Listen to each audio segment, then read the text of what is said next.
Čia bus mano eksperimentinis sidabrinis žiedelis. Jisai bus skirtas žmonėms, kurie, sidabrą kur nešioja ir iškart jisai juoduoja ir tampa negražus. Tai čia jisai bus šiek tiek kitoks. Jau dabar žiūrėt galima.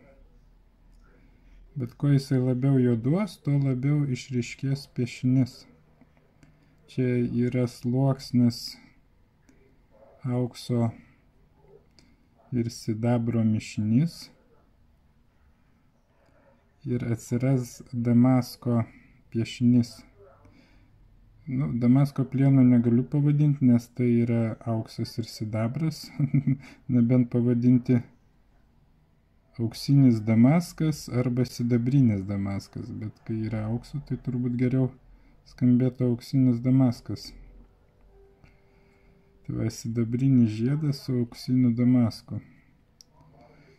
Kai po kol kas tik spėt galima, kaip jisai atrodys, bet pajuodinus turėtų išryškėti galinis vaizdas.